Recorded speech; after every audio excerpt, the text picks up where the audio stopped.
Seminggu kemudian, pada awal bulan Desember, desa kami kembali heboh. Sebuah koran lokal menuliskannya besar-besar pada halaman utama. Judulnya, Cerita Kakek Alien Diragukan Kebenarannya. Lengkap dengan fotoku dan 4 temanku berdiri di kebun kakek Sudarsono. Meskipun wajah kami ditutupi lakban hitam di bagian mata, belakangan aku baru tahu kalau itu disebut sensor.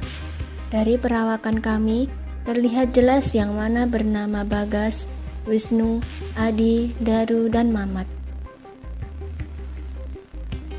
Isi berita itu menyatakan bahwa kami, para anak kecil, melihat kakek Sudarsono melukai diri sendiri menggunakan peralatan berkebun miliknya. Aku kaget melihat berita itu.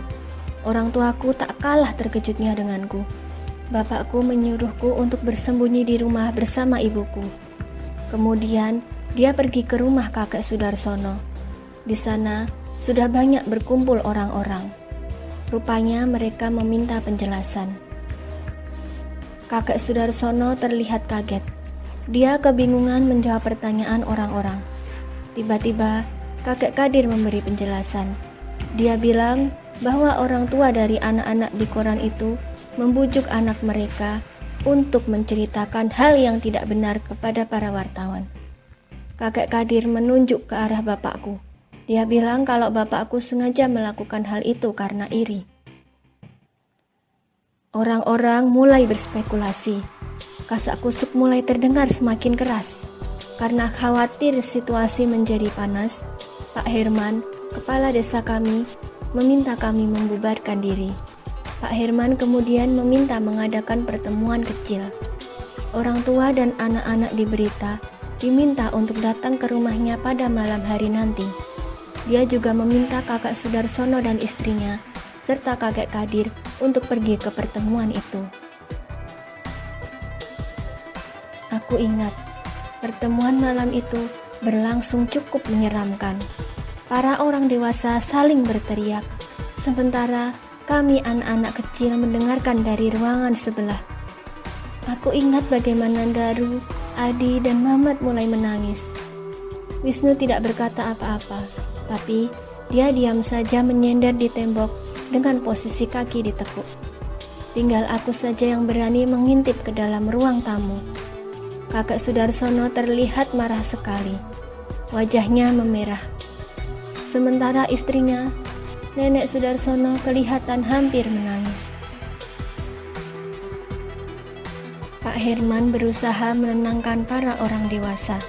Dibantu Bu Lina, teriakan-teriakan mulai tidak terdengar.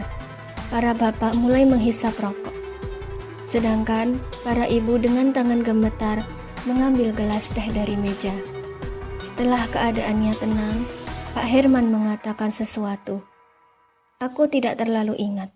Yang kutangkap hanya kata-kata seperti tenang, lupakan, dan bisa diatasi. Bapak dan ibuku yang pertama keluar dari ruang tamu. Tanpa berkata-kata, bapakku menggandeng tanganku. Kami berjalan pulang dalam diam. Ibuku yang memecah keheningan dengan berkata, "Bagas, apakah kamu benar-benar melihat kakek Sudarsono melukai kakinya?" Aku menjawab dengan mantap, "Iya, aku melihat kakek mengiris kakinya dengan podeng. Darahnya tidak keluar banyak." "Kalau begitu lupakan yang kau lihat." Bapakku semakin menggenggam erat tanganku. "Diam dan jangan pernah bicarakan hal itu lagi." Aku mengangguk. Sejak kejadian malam itu, aku dilarang bertemu dengan Wisnu, Adi, Daru, dan Mamat. Orang tua kami bahkan tidak saling sapa. Begitu pula dengan kakek nenek Sudarsono dan kakek Kadir. Kalau ketemu di jalan, kami diam-diaman. Meskipun aku tahu, mata kakek nenek Sudarsono dan kakek Kadir menghadir kami. Ibuku biasanya membeli pisang di rumah kakek Sudarsono, namun sekarang tidak lagi. Nenek Sudarsono biasanya juga membantu pekerjaan sawah bapakku, tapi sekarang hal itu jarang dilakukan. Meskipun begitu, Berita itu sudah terlanjur menyebar. Orang-orang semakin banyak yang datang ke rumah kakek Sudarsono. Namun akhir-akhir ini dia tidak bisa ditemui. Kata si nenek, kakek Sudarsono sedang sakit. Karena itulah dia tidak bisa menerima tamu. Orang-orang berganti menemui kakek Kadir yang sekarang menjadi sumber penjelasan. Sambil mengerjakan pekerjaan bengkelnya, dia meladeni pertanyaan orang-orang. Kakek Kadir tetap kukuh dengan cerita alien itu. Namun, dia tidak sama sekali menyebut-nyebut tentang cerita para anak kecil. Hal ini justru menimbulkan pro dan kontra. Bahkan hampir saja ada orang yang berkelahi hanya karena memperdebatkan mana yang benar. Sore itu, pada akhir bulan Desember, Pak Herman yang semakin pusing kepalanya menemui bapakku. Belum saja dia selesai bicara, tiba-tiba ibuku berlari menghambur masuk ke ruang tamu. Tangan dan kakinya berlepotan lumpur. Ketika sedang membersihkan rumput di sawah, dia bercerita kalau mendengar kabar bahwa kakek Sudarsono ditemukan mati di kebunnya. Segera kami berlari menuju rumah kakek Sudarsono. Benar saja, kakek Sudarsono tergeletak di teras belakang rumahnya. Tubuhnya berlumuran darah. Nenek Sudarsono yang menangis di sampingnya bercerita, kalau tiba-tiba saja dia melihat cahaya terang menyilaukan dari kebun belakang dan suaminya itu berteriak kencang. Ketika dia keluar, didapatinya suaminya itu sudah terbaring di tanah. Banyak luka mengeluarkan darah di sekujur tubuhnya. Bulina memeriksa denyut nadi kakek Sudarsono dan berkata kalau kakek memang benar sudah meninggal. Nenek Sudarsono menangis histeris. Dibantu Bu Siwi dan beberapa bapak, mereka menggotong nenek Sudarsono ke dalam rumah. Aku ingat, waktu itu aku memperhatikan Bulina memeriksa badan kakek Sudarsono. Tiba-tiba, dari dalam luka yang menganga, keluar sebentuk benda kecil seukuran jari tangan anak-anak. Bulina segera memungutnya. Dia menyuruh seseorang mencucinya dengan air. Ketika benda itu sudah bersih, terlihat bahwa benda itu terbuat dari logam. Seperti antena pada radio, namun warnanya hitam dan lebih pendek. Seperti paku, namun kedua ujungnya tumpul. Bulina segera memeriksa sekujur badan kakek Sudarsono. Lebih banyak lagi benda hitam itu ditemukan. Karena kebingungan, Bulina menyuruh seseorang untuk mengambilkan baskom plastik dan mengumpulkan benda hitam itu ke dalamnya. Yang kuingat selanjutnya adalah ketika kakek Sudarsono dimakamkan, banyak polisi yang ikut berjaga-jaga di sekitar rumah dan makam. Para polisi itu menanyai para tetangga, nenek Sudarsono dan kakek Kadir. Mereka juga menanyai kami para anak kecil. Aku ingat, waktu itu aku dan Wisnu saling berbisik ketika salah satu polisi yang berambut keriting sedang berjongkok di tanah tempat kakek Sudarsono ditemukan mati. Apa kau pikir alien yang melakukannya? Entahlah, ujarku. Tapi Bulina menemukan benda hitam itu. Dan nenek juga berkata kalau dia melihat cahaya terang. Mungkin kali ini benar alien yang membunuhnya, bisik Wisnu. Mungkin, kataku. Kami berjalan ke teras depan. Aku memperhatikan nenek Sudarsono yang tidak ikut mengantar ke makam kakek. Dia duduk di teras, memandangi selembar foto kemudian menangis keras. Aku dan Wisnu mendekat untuk duduk di sampingnya. Aku mengintip foto itu. Ternyata bukan foto kakek Sudarsono. Itu foto seorang pemuda mirip kakek. Hanya saja kulitnya putih seperti bule. Kakek Kadir menatap kami dengan pandangan menegur. Aku dan Wisnu segera beranjak dan berlari meninggalkan nenek Sudarsono. Kulihat kakek Kadir baru saja turun dari mobilnya. Dengan posisi lampu, mobil masih menyala.